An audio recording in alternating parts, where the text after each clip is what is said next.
Hi, I'm Zoe from the Calcasieu Parish Public Library, and today I'll be showing you how to make this adorable alligator just by finger painting.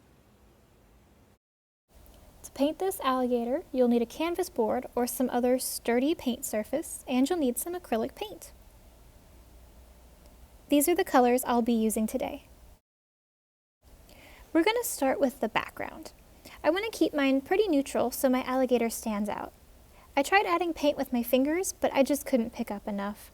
It turned out it was easier to pour directly onto the canvas and then blend it out. This would be a good time to remind you that you don't have to follow my instructions exactly. You are absolutely encouraged to change colors or skip steps, or just paint something totally different. So if you'd prefer to use a solid color for your background, go right ahead. I'm too impatient to wait for my background to dry, so I'm going to take advantage of the wet paint and gently sketch my alligator out. I'll put a picture of my original up here for reference, but I'm just using a clean finger to make a really rough outline. I'm just figuring out where he's going to sit on the canvas, so he doesn't need to be perfect. In fact, if I mess up, I can just smooth the wet paint back into the background. Once you're happy with your sketch, you can go ahead and fill it in with a more solid outline. I just used my dark green for the whole picture. Don't worry about switching colors for the red or whites on the hat because we'll be building this painting up in layers. Now I'm going to go ahead and use my dark green to just fill in this top section of his head. Once my base color is all filled in, I can start adding texture. By dipping my finger into both of my greens and then dabbing it onto the canvas, I can create a dappled, uneven, and sort of scaly texture. You can even add your gold or yellow at this point and get more depth and variation. So I'm going to continue this across the top of his head.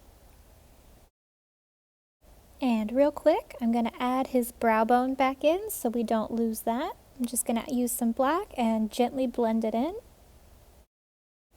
Using that same technique from earlier, I'm going to fill in his chin and his neck, but this time I'm going to use my dark green and my black. So this way we can get some shading under his chin, and we're actually going to continue all the way down his neck and to the edge of the canvas. Using black, I'm going to redefine his neckline and his jawline, and then I can start filling in this small section with my dark green. This is going to be the area right underneath his teeth, so it doesn't need to be as detailed as the rest, but I am going to add some texture with my finger. I'm also going to redefine this tooth line to make sure we don't lose that, and I'm going to add my black outline there as well. I'm going to let our alligator dry for a minute and focus on his hat instead. I'm going to lay down a quick coat of white up here. Later we'll need to paint this section red, so this white base is really going to help that red stand out later. Next we're going to work on his outline a little bit.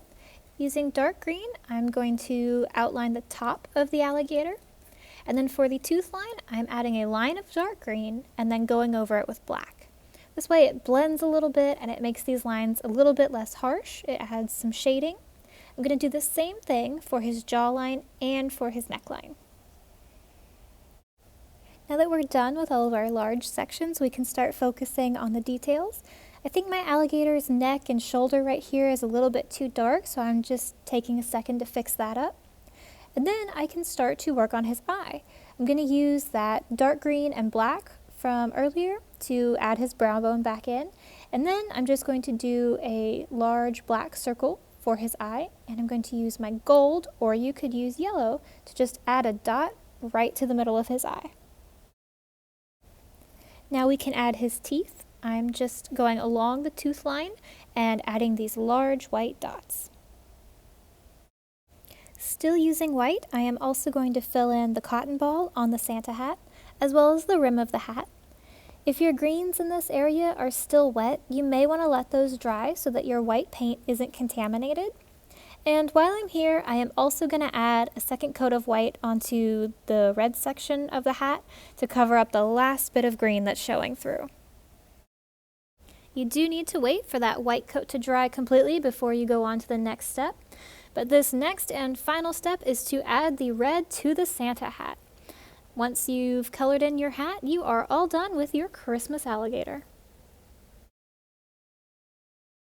This is what my finished alligator looks like. If you painted along with this video, let us know. And check back every week for more videos from the Calcasieu Parish Public Library.